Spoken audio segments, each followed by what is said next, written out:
que están los sujetos llamados librador, girado o librado, el aceptante, el tenedor, tomador o beneficiario, la persona que lo tiene en ese momento, el portador, el avalista, el avalado, el endosante y cuando se hace a propia orden.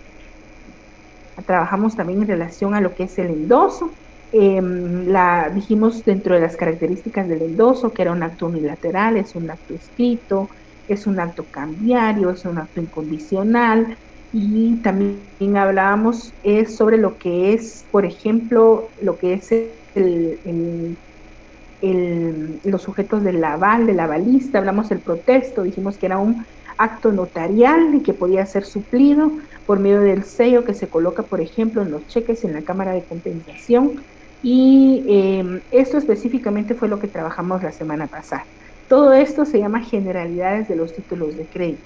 ¿Por qué? Porque va a regir o va a tener que ver con todos los títulos de crédito, y eso es lo más importante. Y terminamos la semana pasada en relación a las formas en las que pueden emitirse también los títulos de crédito. Dijimos a la orden, al portador, ¿verdad? A la orden, al portador, y vimos la diferencia entre cada uno de ellos. Dijimos también que hablábamos sobre los títulos de crédito que eran pagaderos a la vista, cierto tiempo vista, a fecha, cierto tiempo fecha y a día fijo. Y entonces esto era específicamente lo que estábamos trabajando la semana anterior. Llevamos sobre 195 estudiantes, entonces iniciamos con nuestra clase de preparada ya para esta tarde. Quiero que tengan por favor su título, su código de comercio a la mano para que iniciemos todos en relación a poder establecer ya lo que son los títulos de crédito a nivel general. Vamos a conocer hoy de la totalidad de los títulos de crédito, vamos a conocer la mitad de ellos. Y dejamos para la semana número 8 la otra mitad de los títulos de crédito. Si al final ustedes tienen alguna pregunta, recuerden que lo pueden hacer en los últimos 15 minutos de nuestro periodo, porque ahí es donde vamos a tratar de resolver las preguntas que si ustedes tengan ya dentro de la clase les puedan haber surgido. Y también si hubieran preguntas que tengan de la clase anterior también o del semestre también las pueden hacer. Algún requerimiento o algo también lo pueden hacer con mucho gusto. Vamos a esperar que me conecte bien mi pantalla, que está creo que lenta el día de hoy.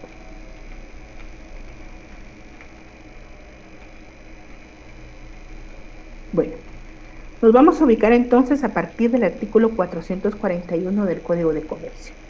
En ese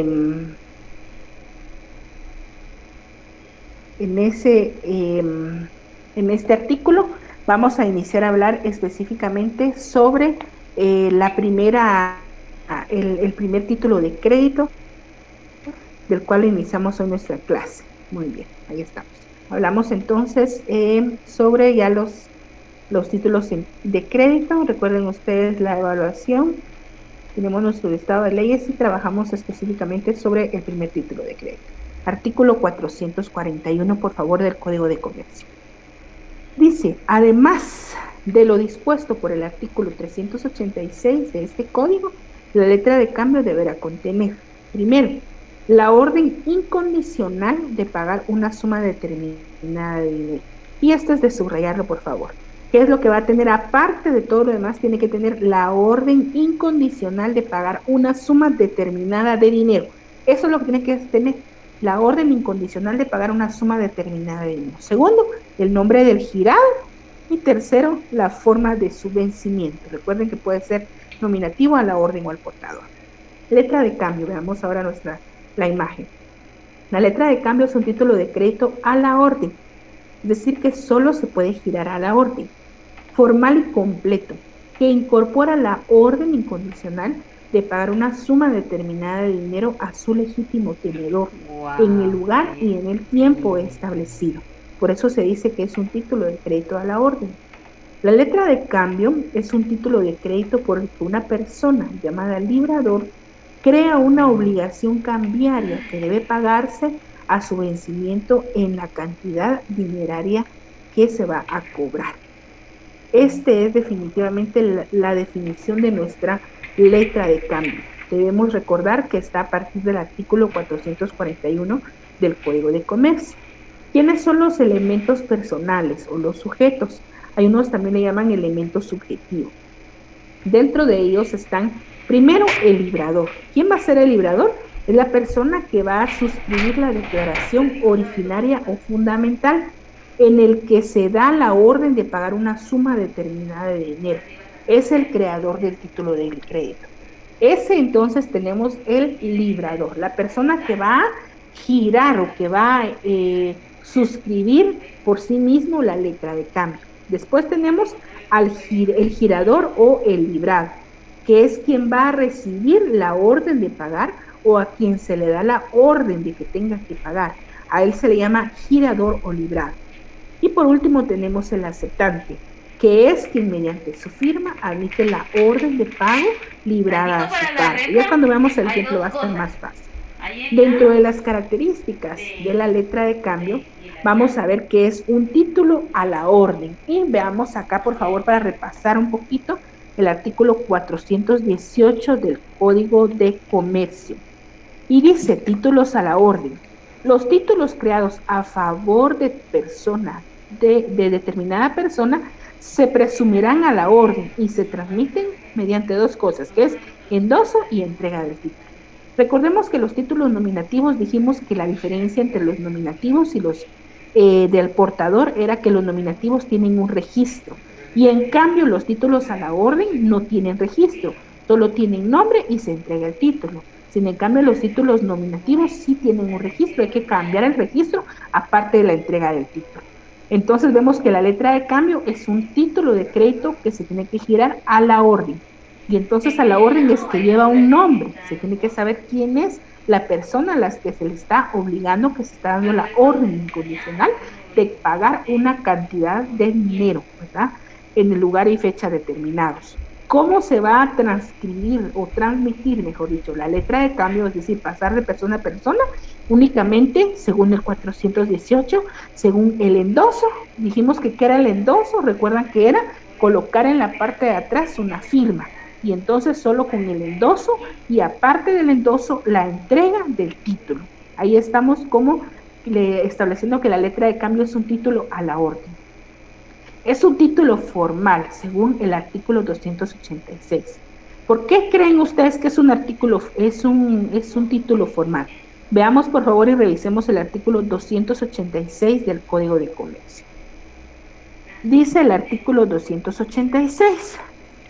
Las relaciones entre principal y el agente independiente, salvo lo dispuesto en este capítulo, se regirán por lo convenido entre ambas partes. En todo caso, dichos convenios no afectarán los contratos celebrados y los pedidos y ofertas aceptados entre el agente independiente y terceros de buena fe. Se entiende entonces que son, bueno, no creo que tengo equivocado acá este artículo, se los voy a corregir, perdón, pero que estamos hablando de que es un título formal porque te debe llenar todas las características que están en el artículo 386 del Código de Comercio, aparte de las obligaciones o de los elementos que están en el 386, tiene que contener los que establece específicamente el 441. Y pues ahí era un 3 en lugar de un 2. Es un título completo. ¿Recuerdan cuando vimos la semana pasada generalidades de los títulos de crédito? Dijimos que habían unos que dependían de otros. Sin embargo, este es un título completo, porque no necesita de otro, sino que es suficiente por sí mismo para que pueda producir efecto. Es un título también abstracto.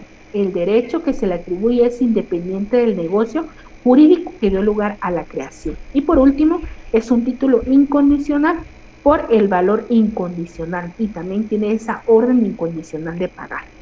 Dentro de las clases de letra de cambio que podemos encontrar nosotros, primero está a la orden, es decir, que se tiene que girar a la orden o a cargo de una persona determinada. Cuando se establece también que es a propio cargo, el librador, miren cómo está acá, redacta la letra con cargo de pagar él mismo. Entonces es una letra girada a propio cargo. ¿Deja de ser a la orden? No deja de ser a la orden porque recuerden que dice, los títulos a la orden llevan el nombre de una persona. Y si el librador se está volviendo el librador librado porque él prácticamente se está obligando, él mismo está redactando y él mismo se está obligando a pagar esa cantidad de dinero, entonces ahí es una letra a propio cargo. ¿Cuándo es una factura, perdón, una letra de cambio domiciliada? Según el artículo 448, veamos por favor, dice letra de cambio domiciliada. El librador puede señalar como lugar para el pago de la letra de cambio cualquier domicilio determinado. El domicilio que pague se entenderá que lo hace, el domiciliario que pague se entenderá que lo hace por cuenta del principal obligado. ¿Qué diferencia tiene entonces esta famosa letra de cambio domiciliar? En ella prácticamente se señala el lugar en donde se va a realizar o el domicilio en donde se tiene que cumplir la obligación. Es la diferencia y de ahí todo lo demás tiene los mismos elementos y características. Cuando hay una letra de cambio documentada, por ejemplo, en la que en su contexto se inserta la frase documentada contra aceptación. ¿Qué significa eso? Que está documentada, que lleva un anexo y ese anexo depende o es otro documento y por eso se llama letra de cambio documentada. Podría ser un documento que tenga o no relación con la letra de cambio o con la causa que dio origen a esa orden incondicional de pagar una suma determinada de dinero. Entonces ahí estamos frente a una letra de cambio documentada. Por último, tenemos también la letra de cambio a cargo de terceros, es decir, que interviene otra persona u otro sujeto dentro de esta clase de letra de cambio, entonces ahí estamos a cargo de terceros. Estas son dentro de las clasificaciones grandes que existen de lo que es la letra de cambio. Veamos ahora, por favor, las formas de vencimiento de la letra de cambio, es decir, cómo se van a pagar la letra de cambio. Primero hablamos, y creo que aquí no nos vamos a detener mucho porque la semana pasada hablábamos en relación a esto, la letra de cambio en su forma de vencimiento, es decir, en qué momento es posible cobrar o requerir el pago de la letra de cambio. Número 1, puede ser a la vista. Se refiere a que la letra de cambio se pagará en el momento en la que vea el librado o cuando se presenta. El límite para pagarla será a más un año. Esta es una letra de cambio, sí es específicamente una letra de cambio pagadera a la vista. ¿Qué se refiere a eso? Que tiene una fecha y a partir de que tiene una fecha de creación como todos los títulos de crédito, pero cuando se establece que a la vista, entonces, por ejemplo, hoy estamos 21 de agosto, entonces si yo obtengo el día de hoy una letra de cambio pagadera a la vista, tengo desde el día de mañana hasta el día, hoy dijimos que era 21, no, 20, 21, 22, eso, entonces tengo hasta el día 21 del otro año 2022 para poder cobrar y requerir el pago de mi letra de cambio, porque dice pagadera a la vista, entonces yo tengo todos los días de un año, porque como tengo que presentarle el límite para pagarla es de un año según la ley, entonces yo tengo un año para cualquier día de todos los, hasta un día anterior, porque la ley del organismo judicial dice a la víspera, entonces hasta un día anterior podría yo cobrar entonces esa letra de cambio pagadera a la vista. No tiene una fecha exacta, sino que yo la pongo a la vista y me la tienen que pagar. A cierto tiempo vista, la letra de cambio se pagará en el tiempo en que se fije en la misma letra, contado a partir de la fecha en que la letra se vea. Es decir, se determina por la fecha de aceptación para que pueda establecer la fecha de cumplimiento de la obligación. ¿Qué significa eso? Prácticamente dice acá que cuando es a cierto tiempo vista, entonces, por ejemplo, dice a 20 días vista, entonces yo la pongo a la vista el día 20, por ejemplo, de septiembre, entonces tengo yo 20 días posteriores al 20 de septiembre, que pongamos sea si el 20 de septiembre tengo todavía 10 días de septiembre más 10 días de octubre, entonces sería, por ejemplo, como el 10 de octubre que yo tendría para poder entonces ya recibir esa orden incondicional de pago, porque se habla a cierto tiempo vista. A cierto tiempo fecha, el vencimiento será un tiempo contado a partir de la fecha de la letra. Entonces, por ejemplo, tiene fecha la letra de cambio hoy 22, entonces, por ejemplo, podría decir a 6 meses fecha, ¿verdad? Entonces, yo tendría que medir cuántos son 6 meses a partir de la fecha de creación de la letra de cambio para poder requerir el cobro. también está la forma de vencimiento a día fijo. La letra establece específicamente un día para su cobro y para el pago. Estas letras de cambio pareciera que no se utilizan, sino en la práctica son muy utilizadas en los negocios, importantemente en relación a los créditos que se van otorgando dentro de personas o dentro de sujetos y sociedades y empresas. Un ejemplo de una letra de cambio así tan fácil es como la tenemos en esta diapositiva. Primero la fecha, el nombre, primero tenemos el nombre del título, que es ahí arriba dice una letra de cambio, la fecha y el lugar de creación, que sería Guatemala, 30 de junio del 2008.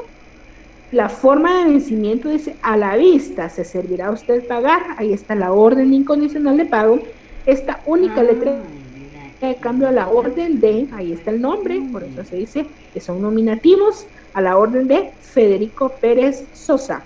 La suma de, ahí está la cantidad de la obligación, 4,000 quetzales. Y está la firma del librador, la dirección y también de la persona que tiene que después aceptarla y el espacio correspondiente. Estamos acá entonces frente a una letra de cambio. Ahí sería una letra de cambio. Vamos con el siguiente título de crédito. Este siguiente título de crédito lo tenemos, vamos a ver, a partir del artículo, vamos a ver, a partir del artículo 490 de nuestro Código de Comercio. Dice el pagaré. Es un título de crédito, como dice, a la orden. Es un título de crédito a la orden, formal y completo, que incorpora la promesa incondicional. Y ahí vamos a ver qué incorporaba la letra de cambio, ¿verdad? La obligación, ¿verdad? De pagar una cantidad de dinero fija, ¿verdad? Y ahora, ¿qué incorpora el pagaré? La promesa incondicional de pagar una suma determinada de dinero a su legítimo tenedor, en el lugar, modo y tiempo en el establecidos. El pagaré no tiene una orden de pago, sino una obligación propia de pago, a cargo de la persona que lo firme. Este pagaré es importante establecer que dentro del pagaré hay una promesa que yo estoy haciendo de pagar una determinada cantidad de dinero. A eso se refiere que hay una promesa incondicional. ¿Qué significa una promesa incondicional? Significa que no vamos a establecer, si pasa esto, si me pagan, si no, no me pagan. No, es una orden incondicional. No tiene, ni en ningún momento se tiene que pensar o dudar en relación a los efectos de lo que es un pagaré. Dentro de los requisitos que están para el pagaré están los que están establecidos en el artículo 386 del Código de Comercio específico. Veamos entonces, por ejemplo, del artículo 490 al artículo 493 están regulados en el Código de Comercio lo relativo al pagaré. En el artículo 490 dice, además de lo dispuesto por el artículo 386 de este código, el pagaré debe contener, primero, la promesa incondicional de pagar una suma determinada de dinero, lo primero. Segundo, el nombre de la persona, por eso dice que es nominativo, el nombre de la persona a quien deba hacerse ese pago. Esos son los dos elementos extras que tendríamos que revisar, aparte de los establecidos en el 386 del Código de Comercio. 491. El pagaré podrá establecerse de intereses convencionales. También podrá estipularse que el pago se haga mediante amortizaciones sucesivas, obligaciones del creador. El signatario del pagaré se considerará como aceptante de una letra de cambio, salvo que lo relativo a las acciones causales y de enriquecimiento, en cuyos casos se equiparará al librador.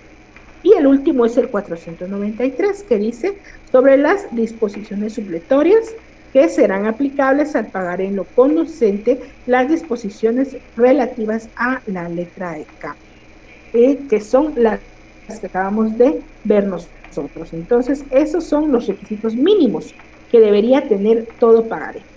¿Cuáles son los elementos o quiénes constituyen los elementos personales o los sujetos del pagaré? El librador, que es la persona que crea el pagaré.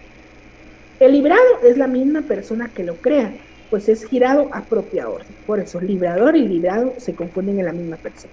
Y el beneficiario, que es la persona a quien se deberá pagar la obligación contenida en el pagaré. También puede aparecer más adelante la balista, el endosante y los endosantes o endosantes. Sí, entonces ahí estamos en relación a la importancia de los títulos de créditos. Vamos a ver cuáles son las características de este pagaré.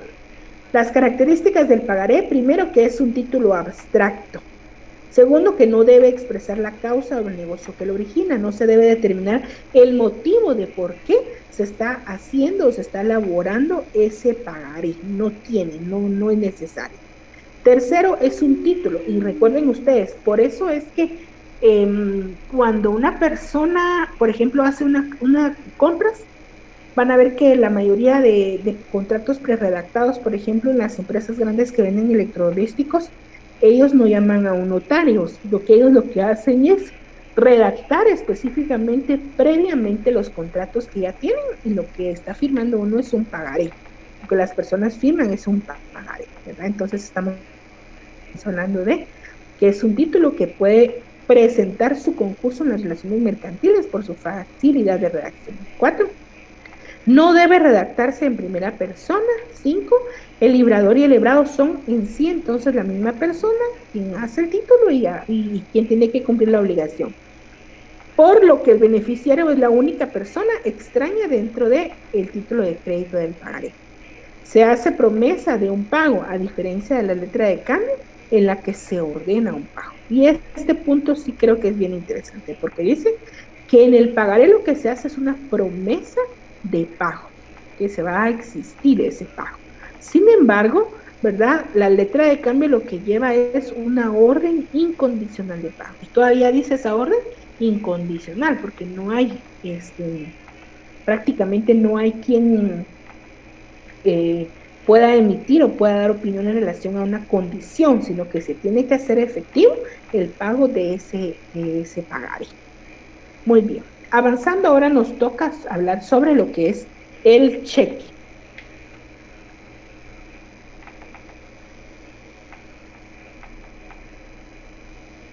Hablamos ahora sobre el cheque, por favor. Y nos pasamos al artículo 494 de nuestro Código de Comercio.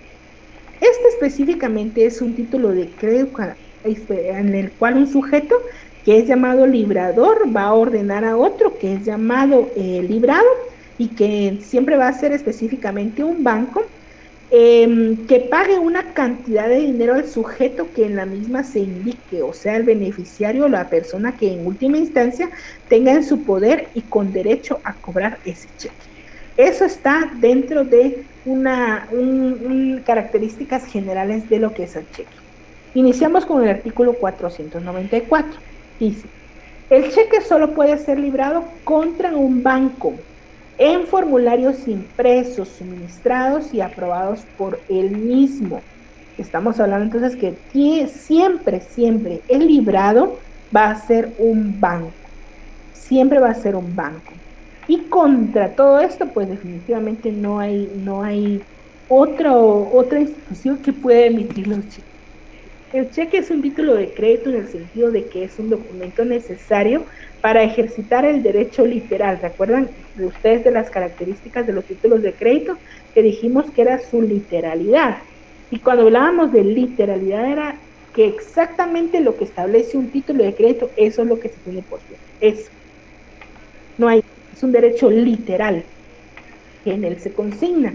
Es también denominado entonces un instrumento de pago.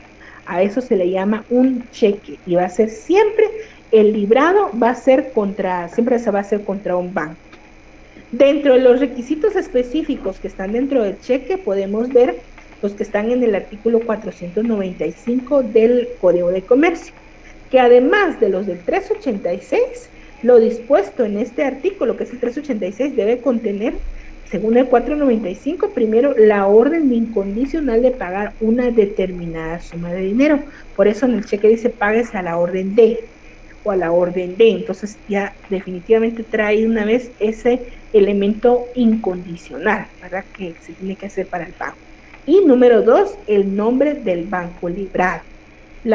Prácticamente acá nosotros ya no necesitamos ponerle el nombre a los cheques del banco. ¿Por qué no necesitamos colocárselo? Porque previamente los bancos, para que nosotros manejemos un cheque de determinada cuenta bancaria o banco, ellos nos van a dar a nosotros el, la chequera. Y en eso ya está el nombre del banco, ya tiene los requisitos generales y los especiales, y nosotros únicamente vamos a agregar los espacios necesarios. Cuando así se convenga por el banco librado, la firma autógrafa del librador puede ser omitida del cheque y deberá ser sustituida por su impresión o por su reproducción. La legitimidad de la emisión podrá ser controlada por cualquier sistema aprobado por el banco. Esto se refiere más que todo, y recuerdo que ya les platiqué un momento de esto en una oportunidad, cuando, por ejemplo, se hacen cheques. Por ejemplo, anteriormente, hace muchos años, estamos hablando de unos 18 años, 15 años, a todos los empleados del Estado, a los empleados públicos, se les pagaba por medio de cheques. Y entonces tardaban al final de cada mes que tenía que hacerse el pago, tardaban mucho tiempo en llegar los cheques, más que todo a los lugares donde estaban más lejanos del centro del país, que es la ciudad capital.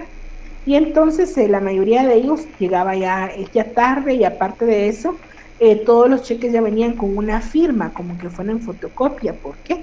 Por lo que establece específicamente este elemento del artículo 495. ¿Cuáles son los elementos o los sujetos que intervienen en el cheque? Primero está el librador, que es la persona que suscribe la declaración y da la orden incondicional de pagar una suma de dinero. Por ejemplo, en el librador, ¿quién es? Para mí, en sí es el librador en los cheques, es el dueño de la cuenta bancaria, porque él suscribe la declaración y da la orden para que otro pueda cobrar, ¿verdad?, una suma de dinero determinada. El librado va a ser el banco a cuyo cargo se le da orden de pagar el cheque. Ahí estamos sobre el librado. Y el tomador o beneficiario, que es la persona que al final tiene el derecho, tiene el pago, tiene todo lo necesario para cumplir con los requisitos del cheque. Dentro de las características están que el cheque es siempre pagadero a la vista y debe presentarse para su pago dentro de los 15 días calendario a su creación. No es conveniente ni es aconsejable que una persona, por ejemplo, por hacer un ahorro, tenga el pago que le han dado en título de crédito de un cheque y que los tenga sin cobrar en determinado lugar y que diga, ay, mejor hasta el otro año voy a hacer el cobro de estos cheques. No se puede, porque según el Código de Comercio, los cheques son pagaderos a la vista y deben presentarse para su pago dentro de los 15 días posteriores. La presentación del cheque en la Cámara de Compensación surte los mismos efectos que la impresión dactilar directa, al banco librado. Entonces, cuando se refiere a la presentación del cheque en la Cámara de Compensación, recuerdan ustedes que cuando hablábamos de Cámara de Compensación, hablábamos sobre cuando se presenta o cuando yo presento un cheque a otra entidad bancaria que no es la misma, que me está dando el cheque, ¿verdad? Es otra institución bancaria. Entonces ahí entra a compensación el cheque. Por ejemplo, yo tengo un cheque de un banco, de mi chequera es del banco A, llevo y hago un cheque para ir al banco B, donde también tengo una cuenta, y entonces el banco B recibe ese cheque y entonces lo envía a Cámara de Compensación. Cámara de Compensación tiene que verificar que haya fondos y todo eso, y entonces es necesario establecer que se debe en sí la presentación del cheque surte los efectos de cuando se hace dentro de la Cámara de Compensación. La revocación de la orden de pago del cheque solamente surtirá efecto después de transcurrir el plazo de 15 días para la presentación. Antes de dicho plazo, la orden de pago solamente puede revocarse alegando extravío o sustracción del cheque o la adquisición por un tercero como consecuencia de un acto ilícito. ¿Qué clases de cheque hay? Ahorita vamos a ver cada uno de ellos, la mayoría. Cheque cruzado, cheque para abono en cuenta, perdón, cheque certificado, cheque con talón para recibos, cheque de caja, cheque de viajero y cheque con provisión garantizada. Estas son las clases de cheque que determina específicamente nuestro código de comercio. Iniciamos ahora entonces con nuestra primer clase de cheque. El cheque cruzado, artículo 517 del Código de Comercio.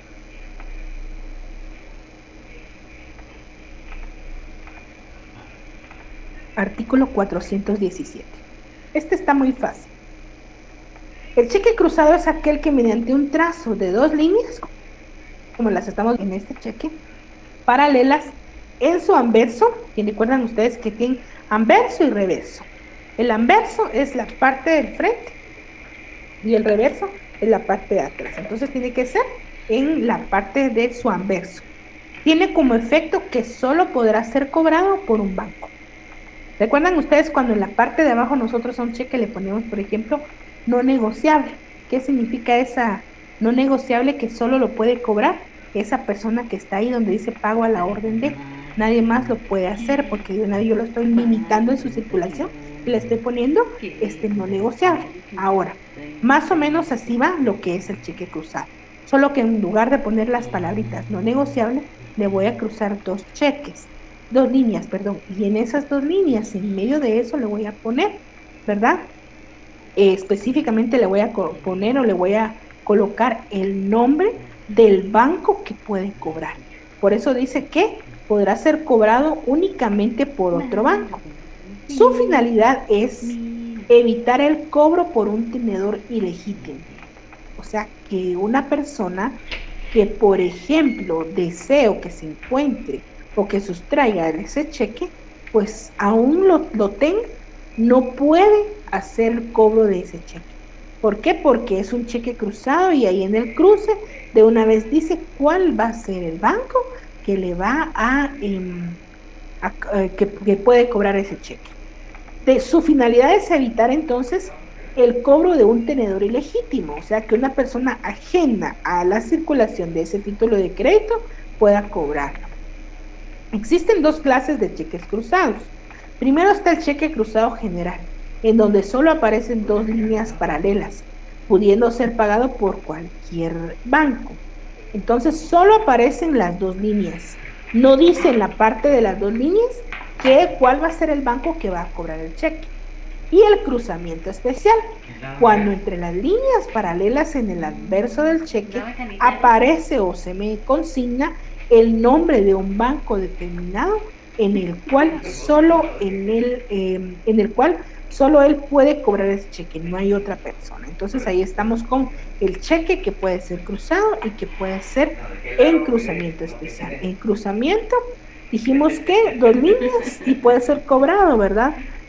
Por todos los bancos. Ahí estamos por todos los bancos. Ahora, en el cruzado especial, dentro de esas líneas de una vez se debe colocar el nombre de la institución o entidad bancaria que va a hacer el cobro de este cheque. Cheque para abono en cuenta. Y vean qué fácil está. Este cheque cruzado estaba en el 507 y vamos con el artículo 521. Cheque para abono en cuenta. Este cheque se caracteriza porque solo puede ser cobrado mediante abono en su importe en una cuenta bancaria del titular del cheque. Y se logra a través de la inserción de la cláusula para abono en cuenta, cuya cláusula se limita la negociabilidad. Esto prácticamente no hay oportunidad para seguir en la circulación de este cheque. De esto entonces se desprende que, aunque nuestro Código de Comercio no lo dice, dichos cheques solo podrán ser a la orden. Entonces el objeto de este cheque es la prohibición que el cheque sea pagado en efectivo y también la prohibición establecida por el librador o tenedor del documento. Entonces ahí estamos que mediante únicamente se tiene que hacer el aporte o los datos del número de cuenta y la firma correspondiente. Veamos por favor artículo 520. El tenedor o el tenedor pueden prohibir que el cheque sea pagado en efectivo mediante la inserción de la expresión para abono en cuenta. En este caso, entonces, ¿qué va a pasar? El librado solo podrá abonar el importe del cheque en la cuenta que lleva a obra del tenedor. El borrado o alteración de la expresión o de cualquier agregado se tendrá por no puesto. Es decir, cuando alguien, por ejemplo, quiere hacer una corrección dentro de este listado, dentro de este documento, específicamente ahora el cheque para abono en cuenta, entonces se va a tener como no puesto. Entonces ahí estamos, un ejemplo de un cheque para abono en cuenta. Cheque certificado. ¿Qué significa ese cheque certificado? Es aquel que lleva constancia firmada por el banco libre que hay fondos disponibles y obligación de pago durante el periodo de presentación. Este cheque es no negociable. Veamos cómo está esto. Este cheque certificado entonces lo que lleva es la adhesión o la razón que le va a agregar un banco y va a decir que ese cheque tiene garantía, por eso, o que está certificando que ese cheque puede, por ejemplo, si es un cheque para 50,000 quetzales, que ese cheque está certificado, que cada uno de esos cheques van a tener fondos, a eso se refiere, que va a ser un cheque certificado. Este cheque se hace, por ejemplo, vean ustedes, vamos a aprovechar a ver algo aquí que es muy práctico. Cuando se hace, por ejemplo, en una ferretería una compra, anteriormente se recibían cheques, que no eran cheques certificados ni otra clase de cheques, sino solo cheques comunes. Y entonces aparecía que la persona iba a hacer el depósito de un cheque, pero no del dinero en efectivo, sino que hacía el depósito de un cheque y esto se daba más en las cuentas de ahorro. Y entonces cuando ustedes, si hagan ustedes la prueba, llevan, por ejemplo, la tarjeta del ahorro y llevan el pago de un cheque por ejemplo, 5,000 quetzales en un cheque, y entonces los 5,000 quetzales en ventanilla de los bancos acreditan esos 5,000 quetzales y se los suman a la libreta de ahorro. Pero resulta que recordemos que ese cheque, si no es del mismo banco, se tiene que ir a Cámara de Compensación. Y en Cámara de Compensación podría ser que esté mal la firma y lo regresan, o que no tenga fondos y prácticamente no va a haber cómo trasladar o hacer el pago de ese dinero.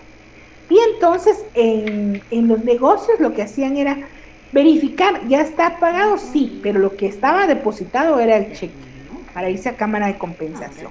Y después se daban cuenta que y no tenía el cheque, regresaba de Cámara de Compensación y aquí, bueno, ¿y dónde está la persona, la que nos tiró el cheque y todo? Y pues ya no aparecía, así se dieron muchas estafas a nivel nacional y aún se siguen dando. ¿Por qué? Por ese error que existe en relación a que debería haber dentro de las leyes mercantiles, debería haber, y más que todo en esto de bancos y grupos financieros, debería existir la forma de cómo establecer en un depósito de cheque que es previo a que pase a Cámara de Compensación, lo que no lo mantienen en ninguno, no se les dice a nadie. Entonces, ahí estamos frente a un cheque certificado. ¿Cómo va a hacer el banco para certificar y garantizar, por ejemplo, el pago de 50,000 quetzales de cada cheque? ¿Qué significa eso? Por ejemplo, si quiere garantizar la persona dueña de la cuenta, quiere garantizar o que se le dé un cheque certificado, entonces, por ejemplo, tiene, digamos, una cantidad de 50,000 quetzales en el banco y entonces quiere certificar sus cheques por ejemplo, 5,000 quetzales cada uno. Entonces, por cada cheque, la suma mayor que puede girar, si tiene 50,000 y va a garantizar mediante esto una cuenta de chequera, por 5,000 quetzales tendría 10 cheques certificados mínimamente con 5,000 quetzales. Mínimamente con 5,000 quetzales. Entonces, este es un agregado que ya lo traen los cheques, no es que no lo tengan, no, sino es un agregado que definitivamente traen los cheques en donde se dice, ¿verdad? Y el banco también, como sabe que ha certificado cierta cantidad de cheques, no va a cometer el error de que la persona gire, por ejemplo, por 50,000 quetzales un cheque y se quede entonces todos los demás cheques sin certificación, que no estén certificados. Entonces ahí hay que tener mucho en cuenta eso. Cheque con provisión garantizada. Es un cheque a la orden, vean acá, a la orden. Es un cheque a la orden, en cuyo formulario el banco librado hace constar la fecha de entrega y el vencimiento de la garantía, así como cuantía por la cual cada cheque puede ser librado. Esto es la cantidad máxima por la que puede ser librado. Se le llama también cheque limitado. Este es un cheque con provisión garantizada y el anterior es un cheque certificado, pero tienen mucha similitud. Este es un ejemplo de este cheque. Y lo que sucede es que hay una provisión garantizada, o sea, cheque garantizado por el monto de 1,000 quetzales. Por ejemplo, si ese cheque que me van a dar, bueno, veámoslo aquí dentro de este ejemplo. Veamos acá que en el anotado dice cheque garantizado hasta por el monto de 1,000 quetzales. Pero acá me están girando el cheque por la cantidad de 1,500 quetzales. Significa que si en dado caso no alcanza el dinero para pagar este cheque, obligadamente me tienen que dar mínimamente los 1,000 quetzales, porque este cheque que me giraron estaba garantizado por esos 1,000 quetzales. Entonces podría ser que le vaya a perder los 500, pero si está garantizado por 1,000, entonces me tendrían que pagar los 1,000 quetzales, porque hasta ahí llega la garantía. Significa que si yo recibo un cheque que está garantizado solo por 1,000 quetzales y yo recibo ese cheque por 5,000 quetzales, tengo riesgo en no recibir los otros 4,000 quetzales. Tengo muchísimo alto riesgo en no poder recibir todos los otros 4,000 quetzales. Pero sí voy a recibir mínimamente los 1,000 quetzales porque esos sí tienen una provisión garantizada. Sí tienen provisión garantizada. Cheque de caja o de gerencia. Este de cheque de caja o de gerencia es muy conocido. Se utiliza por las personas que viajan mucho. En sentido general, el cheque no puede ser emitido a cargo del mismo librador, pero en el cheque de caja los elementos personales sufren cierta fusión, apareciendo así lo que se puede llamar librado-librador. Es decir, que una persona libra un cheque a cargo de sí misma, un banco contra sí mismo. Los cheques de cada o de caja o de gerencia no son negociables, podrán extenderse al portador. Y tenemos acá un ejemplo de un cheque de caja. Tenemos el lugar, la fecha. Después se dice páguese por este cheque A y aparece el nombre de la persona. Por ejemplo, 10,000 quetzales exactos. Entonces, a cargo bueno, específicamente estos cheques de caja de gerencia no pueden ser emitidos por el mismo librador, ¿verdad? Sino que tiene que ser, dentro de los elementos personales aparece como una fusión entre el librador y el librado. Es decir, una persona libra a cargo de sí misma y un banco contra sí mismo. Este cheque de gerencia entonces puede extenderse al portador, puede decirse quién es, y estos se utilizan más que todo, los cheques de caja o de gerencia se utilizan, como les mencionaba, por personas que tienen un trabajo, por ejemplo, que se movilizan de un lugar a otro y entonces se les hace inconveniente estar manejando cierta cantidad en efectivo y entonces pueden llevar o cargar los cheques de caja para poderlos pues cargar y hacer uso de ellos cuando más lo necesiten. Estos también son conocidos, cheques de viajero. Con esto se da una situación similar que con los cheques de caja o de gerencia, porque también, y por eso son llamados cheques de viajero. Pues se cambian los elementos personales del cheque, pues estos serán expedidos por el librador a su propio cargo y serán pagaderos por su establecimiento principal o por las sucursales o los corresponsales que tenga en el país de librado o en el extranjero. Tienen entonces estos cheques de viajero la particularidad que para su y cobro necesitan necesariamente de tres firmas, siendo una de ellas la del banco creador y dos del tomador o beneficiario. La primera la estampa el tomador frente al librador, o bien en una de las sucursales correspondientes o agencias. Y la segunda, cuando el cheque va a ser cobrado. Ahí tenemos entonces un cheque de viajero. Aparece siempre el número, aparece la cantidad, el lugar y la fecha, la persona a quien, ¿verdad? Se le va a hacer efectuar la orden de pago y entonces estamos hablando aquí sobre un cheque de viaje. Ahí estamos entonces, vamos a ver si hay otra clase de cheque. Cheque de artículo 530, dijimos del cheque con provisión garantizada que ya vimos, el 533, cheque de caja, 535 cheques de viajero y vamos con el artículo 542. Y este es fácil de comprender porque este es el llamado cheque con talón de recibo. En sí, este cheque lo que lleva es adherido una parte separable que firma el beneficiario al recibir el cheque y sirve de comprobante del pago hecho. Este es un cheque con talón de recibo o causal. Hay empresas, o por ejemplo los cheques que nos giran directamente acá en la universidad para el pago de honorarios de servicios profesionales.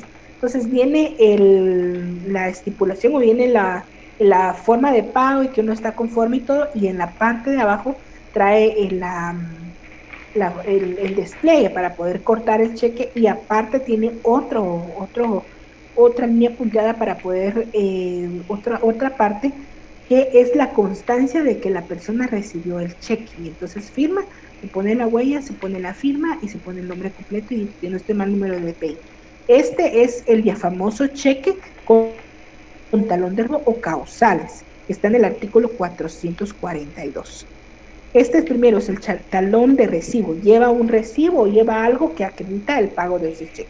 Y por último están los cheques causales.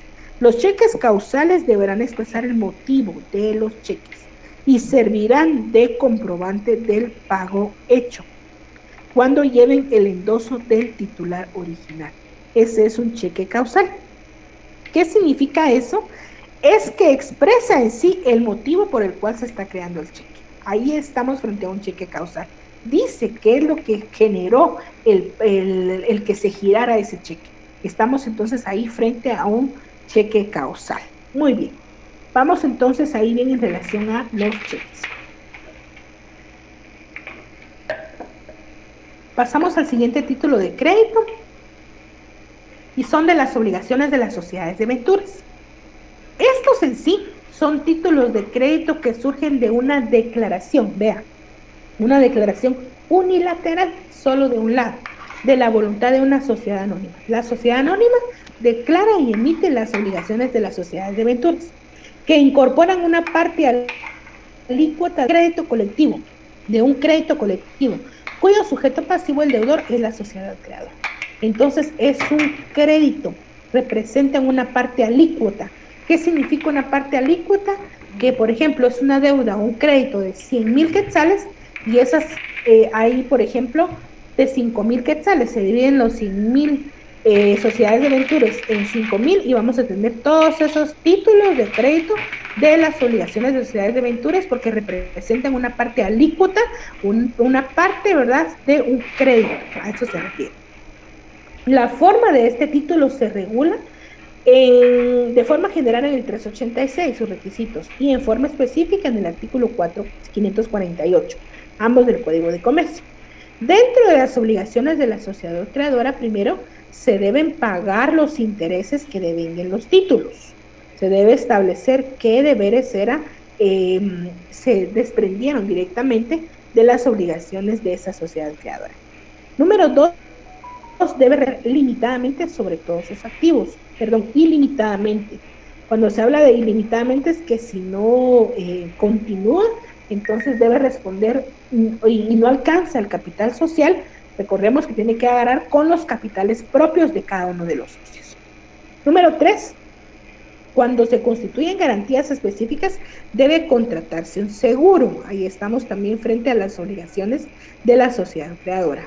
La sociedad no puede reducir su capital, sino en proporción al reembolso que le haga de los títulos de circulación. No puede reducir directamente la sociedad, sino que es la proporción que se le va a dar según los títulos de crédito. Número 5, la sociedad deberá publicar anualmente su balance revisado por contador o por auditor. Las obligaciones entonces de las sociedades debentures como títulos de crédito incorporan los derechos correspondientes a una parte alícuota de un crédito. Es decir, cuando se habla de una parte alícuota es que, como les dijera yo soy dueña, por ejemplo, con 2 personas más de una casa. Y entonces ahí estamos. Pero somos dueños de partes alícuotas, que son partes iguales, pero no sé qué parte es mejor, qué parte no.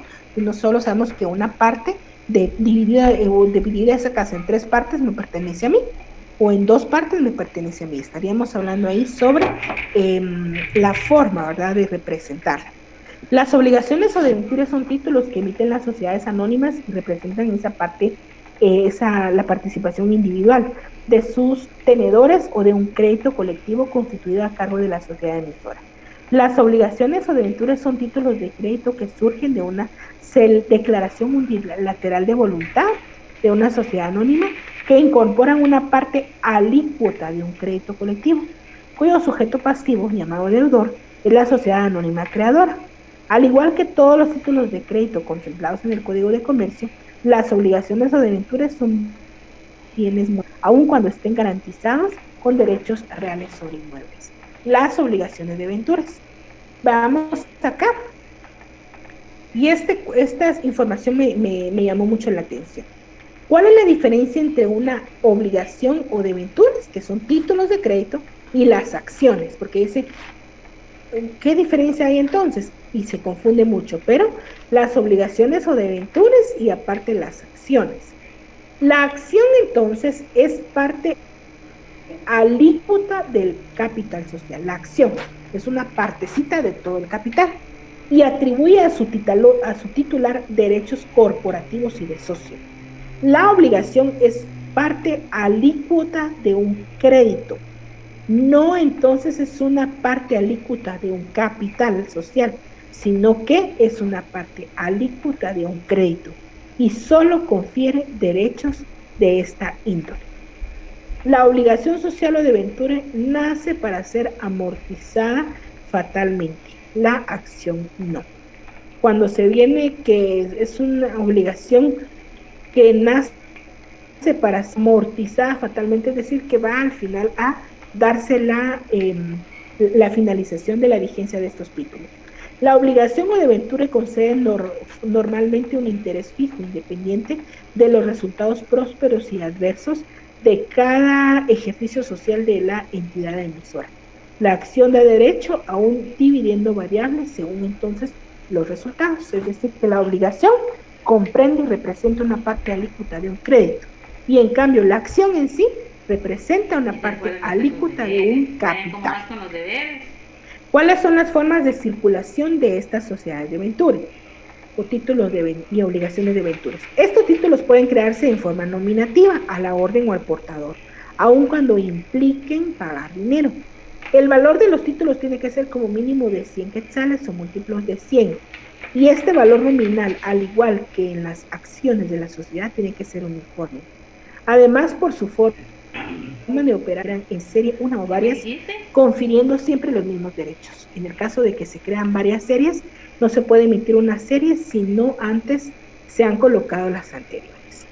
El régimen jurídico de la circulación será el que corresponde a cada una de las referidas categorías de títulos de crédito, con la sola salvedad de que cuando se hayan creado en series diferentes, para poner en circulación una nueva serie, es indispensable que la serie anterior esté totalmente colocada. Es decir, a sacar primero de una serie de 1 a 100, tiene que haberse agotado la 100 para poder sacar nuevamente otro juego de 100.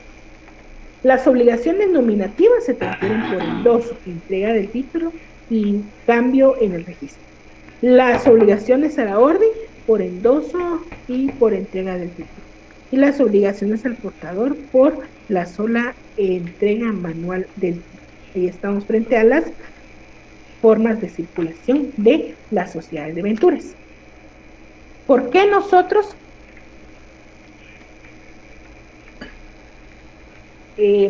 por qué no les presenté un ejemplo? Porque va a depender de cada sociedad. Me imagino que ustedes hacen una investigación posterior a cada una de las clases y pueden investigar muy bien cuál podría ser, por ejemplo, un formato, un ejemplo de una obligación o de ventura, que son emitidas en sí por una sociedad anónima. Empezamos ahora en el artículo 584 de Ventures y ahí nos pasamos específicamente al artículo 584 y ahí tenemos otro título de crédito. Bueno, en sí, en este hay dos: certificado de depósito y bono en prenda. Certificado de depósito y bono en prenda. Eso es lo que establece el artículo 484. Veamos, por favor, certificados de depósito y bonos de prenda. Perdón, es el artículo 588, rutas permanentes. Los porteadores o fletantes, ahí vamos a subrayar eso porque ellos son los sujetos de este título de crédito. Porteadores o fletantes que exploten rutas de transporte permanente bajo concesión, autorización y permiso estatal podrán expedir a los cargadores cartas de porte o, no dice y, sino cartas de porte o conocimiento de embarque, que tendrán el carácter de títulos representativos de las mercaderías objeto del transporte. ¿Quiénes son los sujetos dentro de lo que es la carta de porte o el conocimiento de embarque? El portador, el fretante, el librado, el remitente, el cargador, el librado, el consignatario, el beneficiario, ¿verdad? En conocimiento, vemos el segundo párrafo del 588, el conocimiento de embarque servirá para amparar mercaderías transportadas por vía marítima. Y este párrafo, por favor, subraya. El conocimiento de embarque servirá para amparar mercaderías transportadas en vía marítima. Para eso sirve el conocimiento de embarque. Y vamos a ver el conocimiento de embarque. Y la carta de porte servirá para amparar mercaderías transportadas por la vía terrestre. Específicamente, esos son los que, aquí estábamos viendo el anterior, ¿verdad? Pero vamos a avanzar y regreso a esto. La carta de porte o conocimiento de embarque, entonces, son dos títulos de crédito que están en el artículo 588. La carta de porte sirve para amparar mercaderías que se van a transportar en vía marítima. Y el conocimiento de carta de porte, el conocimiento de embarque, amparar mercaderías en vía marítima. Y la carta de porte para mercaderías en vía aérea o terrestre. Voy a mencionar acá un nombre sin hacer propaganda, pero por ejemplo nosotros usamos mucho Caro Express o Watex. Ellos nos dan a nosotros un pequeño recibito. Ese es lo que se llama una carta de porte. ¿Por qué? Porque el transporte de estas dos empresas, ya sea Watex o el otro que les mencioné, ellos hacen el transporte de las mercaderías por vía terrestre y entonces lo que nos dan es una carta de porte. Ese es un título de crédito, carta de porte. De hecho, cuando usted lo revise, ahora cuando usted vaya a entregar o recibir algo, revíselo y va a ver que ahí dice carta de porte. Ahora, si fuera en avión el transporte, ¿cómo se llamaría? También carta de porte. Si fuera en barco, se le llama conocimiento de embarque. Veamos por favor el de cuál. Documento en que constan los sujetos y el objeto específico del transporte. El conocimiento de embarque servirá para amparar mercaderías transportadas vía marítima. Y la carta de porte servirá para amparar mercaderías transportadas por vía aérea o terrestre. Y entonces ahí tenemos muy fácil la definición y diferencia entre cada una de ellas. Este es un ejemplo de una carta de porte, y la tenemos acá. Transportes, por ejemplo, San Ramón S.A., que está la carta de porte. ¿Qué es lo que va a transportar? Una mercadería, ¿verdad? es una mercadería. Entonces es un ejemplo y el conocimiento de embarque pues sería igual, solo que va a ser por medio de una embarcación, su transporte. Esto está regulado en el artículo 588 del Código de Comercio, 589, ¿verdad? Que habla también de los requisitos, aparte de los que están en el artículo 386, ¿cuáles otros requisitos va a tener? En el artículo 490 también habla de los otros requisitos que debe contener específicamente, es decir, que tres artículos, 588, 589 y 590, hablan específicamente sobre la carta de porte o el conocimiento de embarque. Estos títulos de crédito son un poquito más conocidos. Perdonen ustedes, ahora sí se regresamos al anterior, que era el bono de prenda y el certificado de depósito. Dentro del listado de leyes que yo les indiqué a ustedes al inicio de este semestre, hay una ley que se llama Ley de Almacenes Generales de Depósito. Este es la ley que nos va a servir para entender mejor este título de crédito, que es el certificado de depósito y el bono de prenda. Vamos a encontrar que están regulados del artículo 584 al 587. Y aquí hay dos títulos de crédito, no solo uno. Vamos a ver lo que dice el artículo 584. Dice certificados de depósito y bonos de prenda. Ahí habla sobre los dos.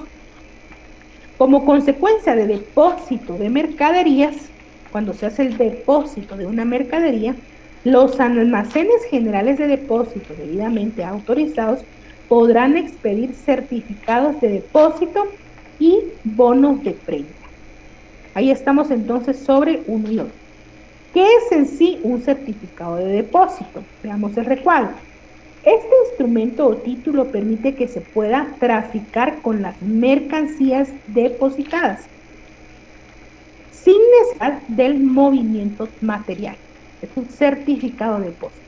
Basta la transferencia del título.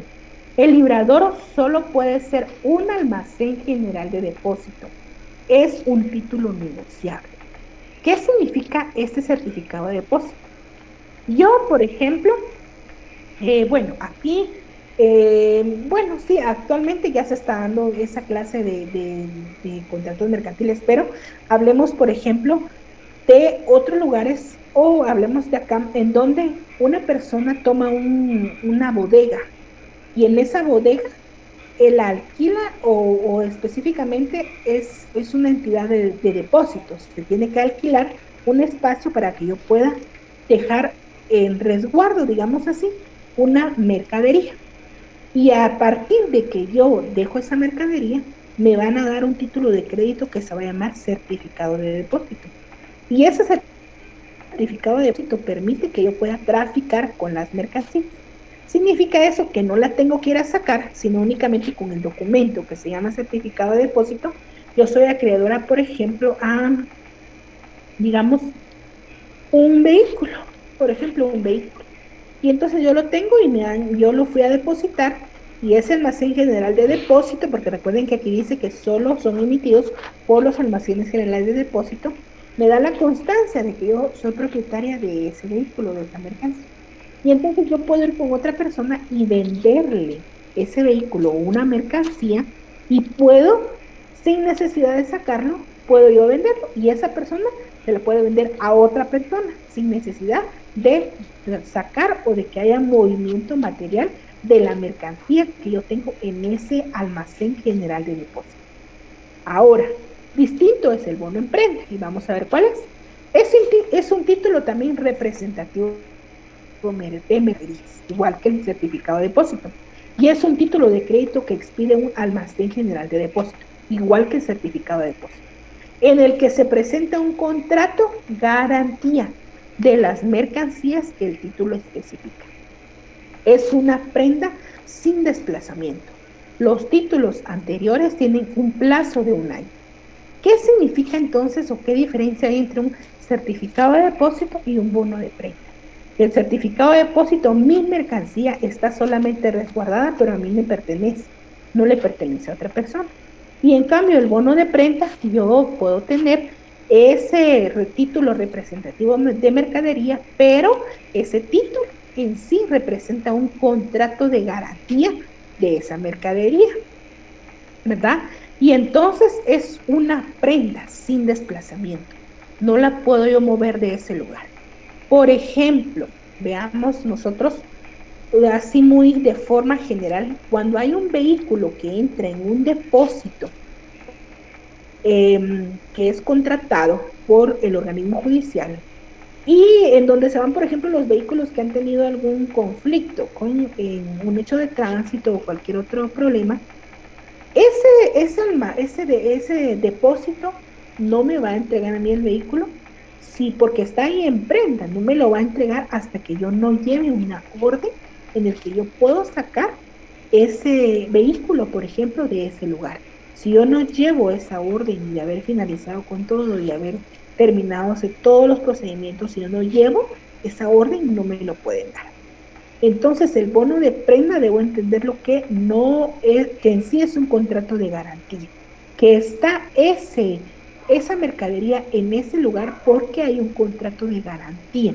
Esa mercancía es garantía de algo y no lo puedo sacar, ¿verdad? Entonces, este es extendido únicamente por el Almacén General de Depósito, cualquiera de ellos, y es la diferencia entre un certificado de depósito y dentro de un bono de prenda. Dentro de los elementos del bono de prenda, que debe tener los elementos que contiene el certificado de depósito, más los siguientes: monto del préstamo otorgado y la tasa de interés que va a devengar, porque recuerden que es una prenda, número de registro del certificado de depósito con el que tenga relación, espacio para que se pueda avalar, pagar por intervención o consignar cualquier otra modalidad. La circulación del bono de prenda es que se emite en forma nominativa, circula por endoso, entrega material y cambio del registro, porque es nominativo. Naturaleza de la garantía. La naturaleza de la garantía del bono de prenda es que los bienes a los que se refieren son mercaderías muebles, es decir, bienes muebles. Entonces la garantía es prendaria, por eso se llama bono de prenda, con la característica de que el título permite una prenda sin desplazamiento, ya que el acreedor no recibe el objeto dado en prenda, el que sigue en poder del Almacén General de Depósito. Un ejemplo de un modelo de bono prenda está ahí. Por ejemplo, almacenadora, está el nombre, una compañía guatemalteca, y la dirección, los teléfonos. Receptos aprobados en un acuerdo gubernativo de fecha tal y tal, porque tiene que ser un Almacén General de Depósito el que haga estos títulos de crédito. Dice: expide el presente bono de prenda, depósito número, el título, a la orden de quien está, con domicilio en quien es, de la persona que está. La dirección comercial es quien ha contratado con esta compañía conforme al certificado de depósito número, el depósito de las mercancías o productos de su propiedad abajo especificados, asegurados contra, y se tiene que poner en la compañía de seguros X por el valor que se indica en este documento. El plazo del depósito es se pone la fecha y vence él. Y entonces se hace una descripción de las mercancías o productos, nombre de los productos, cantidad, clase de empaque, peso, marca, etc. El valor unitario y el total del valor. Y el valor aproximado de las mercancías al emitirse este título, se coloca, y hay varias cosas ahí. Pero se deshace la advertencia que para fines de estudio solo se muestra la parte principal, pues las formalidades en sí de este título de crédito son extensas, ya que es un título nominativo sujeto de endoso y también de aval. Certificado de depósito también es un título nominativo, es un título liberado legalmente en obligación de protesto, se puede emitir de forma múltiple, el plazo del certificado, es decir, del vencimiento, no puede exceder de 1 año, pero puede prorrogarse. El título es objeto de circulación jurídica, pero puede limitarse su movilización si se consigna, no es transferible. Y por disposición legal en los casos en los que la institución actúa como almacén fiscal. Un ejemplo de un certificado de depósito está en el artículo 584 del Código de Comercio. Por ejemplo, aquí se está, ¿verdad? El certificado de depósito, el título, a la orden de quién está, con domicilio de quién, y la dirección completa, quien ha contratado con esta compañía el depósito de las mercancías, productos de su propiedad de abajo especificadas, asegurados contra, y tiene que colocarse contra qué, en la compañía de seguros por el valor que se indicará en este documento. El plazo del depósito es y vence tal. Y entonces se hace la descripción de las mercancías, de los productos, el nombre de los productos, cantidad, clase de empaque, peso bruto, marcas, etcétera. El valor unitario y el valor total. En la parte de abajo, el valor aproximado de las mercancías al emitir ese título es de tanto, ¿verdad? Y está el nombre de la aseguradora, el porcentaje y todo ello. Y está el nombre del secretario del gerente general. Y entonces se hace también saber que esto para fines estadísticos hay unos, para fines pedagógicos más que todo, pues se muestra únicamente la generalidad de los requisitos de estos títulos de crédito. Ya vimos ahorita la carta de aporte, conocimiento de embarque, y vamos a ver, para la siguiente semana vamos a estar trabajando ya lo que es la factura cambiaria, que está a partir del artículo 591 del Código de Comercio, y vamos a leer en esta semana la Ley de Derechos de Autor y Derechos Conexos y la Ley de Protección al Consumidor y Usuario. Seguimos con el mismo articulado del 385 al 654 del Código de Comercio para la semana número 8. Esta es la semana 7, puesto que la semana número 6 es evaluación. Entonces, la otra semana ustedes tienen examen, no nos vemos. Nos vemos hasta dentro de 15 días con el contenido de la semana número 9. Recuerden ustedes que ya no hay guía de preguntas, por eso no sé de las presentaciones de ahora, porque pues las preguntas van a ser sacadas directamente de la conferencia que hemos trabajado. Entonces yo les ustedes que puedan desrar todas las diapositivas o que le tomen a cada una de ellas, que las puedan ir. Yo trato en lo posible de enviárselas antes para que les dé tiempo de imprimirlas y hacer las anotaciones necesarias. Si usted tiene todas sus presentaciones desde la semana 5, entonces no va a tener problema porque va a tener bastante documento para leer y bastante referencia también legal, que ahí está el artículo y usted la remite directamente al Código de Comercio. Recuerden ustedes ir marcando y trabajando técnicas de subrayado para poder agotar bien y trabajar una importante técnica de eso. Muy bien. Vamos ahora entonces con si alguien tiene alguna pregunta o algo que le haya quedado no claro. Vamos con una asistencia de 225 compañeros, 225 estudiantes el día de hoy, y quiero verificar si en caso tienen alguna pregunta, y vamos a ver cuál es esta. Fíjense, compañeros, que yo en sí no les puedo hacer, o sea, si ustedes tienen inconveniente para examinarse la otra semana, deben averiguar directamente con la universidad cómo es que ustedes tienen que averiguar la forma en la que se les puede cambiar. Y pienso que sí les pueden hacer un extraordinario, la verdad no tengo información completa. Entonces, si en caso ustedes no se van a examinar el día señalado por algún inconveniente, entonces diríjense directamente con la secretaria de su sede para que ella les dé la información completa, puesto que yo, pues en ese sentido sí estoy un poco desubicada de cuánto va a ser.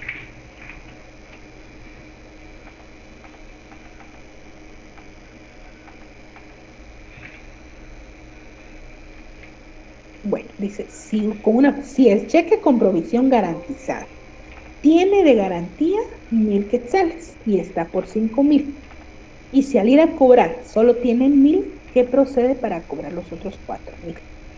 Bueno, es una buena pregunta y vamos a trabajar en relación a las acciones que ya se tienen que hacer.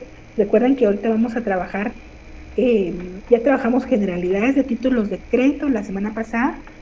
Hoy trabajamos la mitad de los títulos de crédito y la siguiente semana Después de exámenes trabajamos la otra mitad de títulos de crédito. Posteriormente vamos a trabajar todas las acciones que se pueden hacer en el derecho mercantil para cobrar los títulos de crédito. Vamos a trabajar ahí el contenido de la acción cambiaria. Esto en sí tendría que irse a una acción cambiaria, ¿verdad? Dependiendo de cuál va a ser. Podría ser, la mayoría de personas pensarían hacer una estafa mediante cheque, porque va en lo penal, ¿verdad? Podría hacerse. Pues se va a lograr, en definitiva, el pago de los otros 4,000, solo de los 4,000, porque se está yendo directamente a lo penal. En lo mercantil, recuerdan ustedes, y vamos a ver eso cuando veamos las obligaciones mercantiles que están en el último libro del Código de Comercio, vamos a ver nosotros que las obligaciones mercantiles que se generan tanto en los contratos mercantiles como en los títulos de crédito tiene el pago de daños y perjuicios e intereses. Entonces, para cobrar esos otros 4,000 quetzales, podríamos hacerlo por tres formas. Primero, por una estafa mediante cheque, porque a usted la estafaron, porque le están girando un cheque por 5,000 y solo le pueden dar 1,000 porque tiene una garantía únicamente de 1,000. Otra podría ser mediante la acción causal, que es una acción civil directamente y que la vamos a ver detenidamente más adelante, pero en sí lo que busca es la causa. O sea, le giraron 5,000, le pagaron 1,000. Entonces hay una causa de por qué no le han pagado los otros 4,000. Y entonces nos vamos a la acción famosa llamada causal, y la vamos a ver también en todas las acciones que se pueden hacer en mercantil. Y por último es una acción cambiaria. La acción cambiaria puede ser en la vía directa y en la vía de regreso. Cuando es una persona que me ha girado directamente a mí el cheque, tendría que ser una acción cambiaria en la vía directa, porque yo lo estoy haciendo así en términos tan fáciles, directamente con la persona que me está entregando a mí ese cheque. Pero si esa persona recibió ese cheque, por ejemplo, a uno, el A le debía a ella 5,000 y le dio el cheque. Y de ahí esta persona B se lo dio a C por los 5,000. Dijo, yo también te debo 5,000, te doy los 5,000. Y usted es la persona D. Y entonces la persona D prácticamente es la afectada, porque B y C, la A pagó sus 5,000, pero él es el que actuó mal, porque él es el que tiene que garantizar la provisión, ¿verdad? Del dinero. Entonces, A le pagó a B. B no se dio cuenta que no había saldo.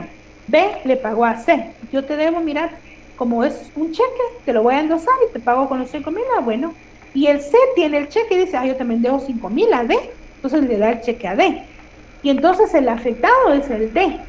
El B ni el C ni sabían quizás, pero también tienen culpa. Y el A es el responsable. Entonces, ¿contra quién puedo ir yo? En la acción cambiaria, porque es un procedimiento. Yo lo explico así rápido y un poco sencillo, hasta a veces algo chistoso, pero es para entenderlo mejor. Y de ahí cuando veamos más adelante la acción cambiaria, lo vamos a entender muchísimo más fácil. Entonces, D puede ir directamente a la acción directa, ¿verdad? Con la persona que se fue hasta la A, porque el cheque, la primera persona que lo quiero es A. Entonces yo puedo ir a la acción directa D, o sea, D, voy a la acción directa o voy a la vía de regreso. En la vía de regreso lo puedo hacer, por ejemplo, a B, aunque él no me entregó el cheque, pero él también, porque, por ejemplo, C se huyó, o sea, se fue y no sé ni dónde está. Entonces no puedo cobrarle a él, pero entonces, como ya en la ley de circulación está todos esos endosos, averiguo quién es el B y puedo ir directamente con esa persona. Esa es una vía de regreso, ¿verdad? Porque esa persona prácticamente está dentro de la circulación de los títulos de crédito. Y la acción cambiaria tiene sus pasos, así como los pasos de un juicio ordinario, sumario, oral. La acción cambiaria también tiene sus pasos. Entonces vamos a irlo viendo poco a poco. Y si ustedes se adelantaron un poquito y se recuerdan ustedes, por ejemplo, su mercantil 2, van a conocer la acción cambiaria. Entonces ya no va a ser difícil entender. Están pidiendo diapositivas. Con gusto ahorita me quedo respondiendo ya a los que deseen diapositivas. Quiero ver otra duda.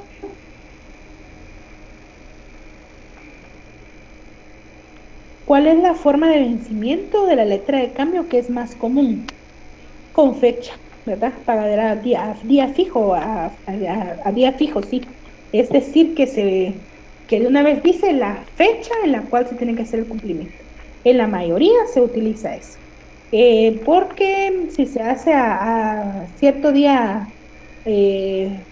vista, la mayoría de personas a veces no están preparadas o algo así, pero va a depender mucho de la capacidad que se tenga sobre el librador y librado y también sobre el arreglo que lleguen ellos, pero la mayoría de las letras de cambio tienen ya el día fijo, cuál se va a vencer.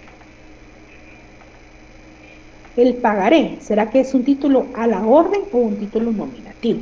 Muy bien, vamos a verificar de una vez directamente en nuestro código para que con evidencia ustedes vean. Vamos al pagaré, artículo 2490. El pagaré me dice, pues el pagaré sí, dice.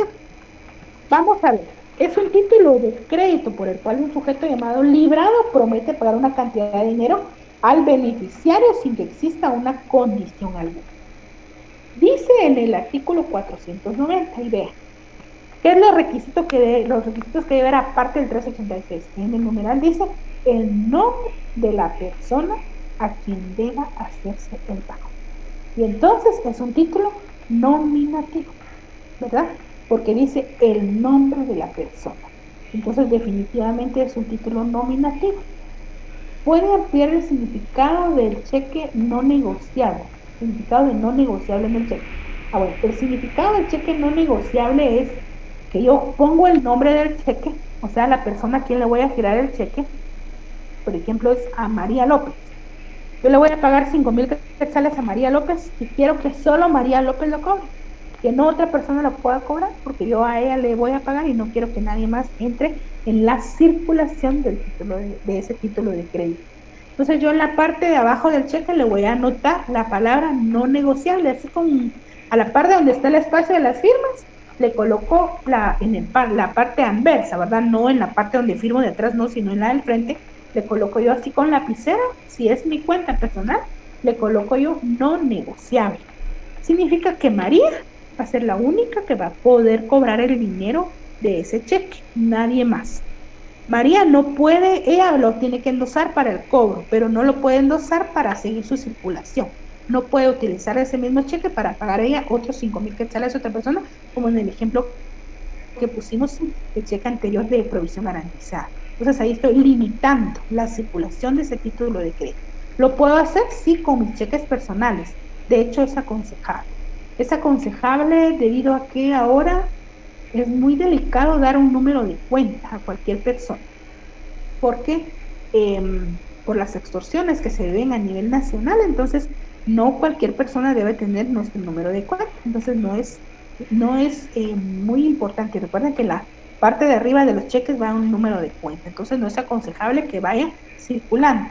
¿Por qué? Y a veces no, imagínense que aparezca un depósito en esa cuenta bancaria y solo sea por maldad y que alguien de repente haya hecho algo, ¿verdad? Y que hayan depositado cierta cantidad ahí y no tenga uno nada que ver en un delito, pero las personas a veces hay que cuidarnos mucho en relación a eso. Entonces, ese es el significado de la cláusula no negociable. No viene impresa, pero nosotros la podemos poner. Cuando sea un cheque representativo. Cuando no, pues también lo podemos hacer.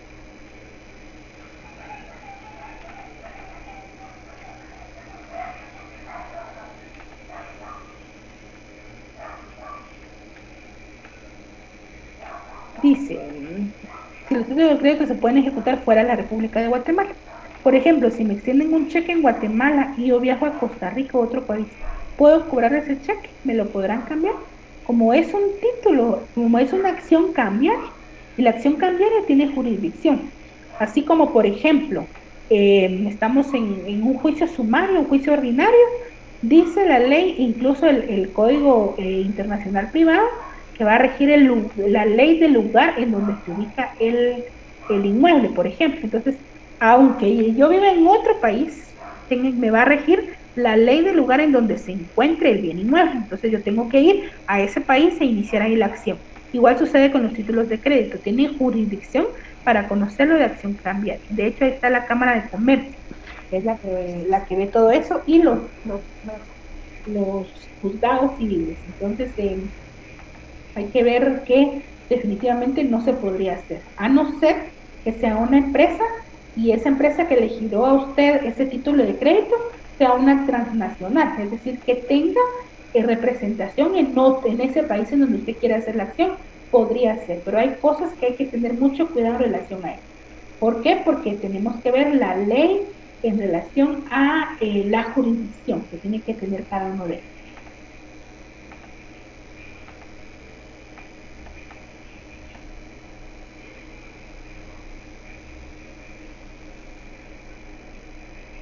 Dice, los títulos de los vehículos pueden llamarse títulos de crédito en virtud de que para la venta de un vehículo se hace mediante un endoso. Bueno, ese más que todo es un título de propiedad, no tanto es un título de crédito, sino es un título de propiedad. Pero antes, cuando usted va a comprar un vehículo, ya sea, por ejemplo, cuando usted va a hacer si es un vehículo que no es de agencia y que viene de otro país, al momento de entrar al país tiene que usted presentar una factura de la compra. Esa factura de la compra de ese vehículo sí es un título mercantil. Recuerde que para que haya una acción mercantil, tiene que intervenir dentro de uno de los dos un comerciante. Y entonces, si la persona que le vendió a usted el vehículo no es comerciante, yo no soy comerciante, usted no es comerciante, no estamos dentro de ello. Aparte de eso, el título del vehículo es un título de propiedad, es un título como el que usted tiene para su casa, como el que usted tiene para una moto, como el que usted tiene para, no sé, cualquier cosa que tenga usted en propiedad, ¿verdad? Entonces no entra como un título de crédito, pero sí se tiene que hacer el endoso, ¿verdad? Se tiene que hacer ahí donde dice área de endoso, se tiene que hacer, pero en sí no es considerado todavía como un título de crédito, porque recuerden que tendría que llenar entonces todos los requisitos del préstamo. Bueno.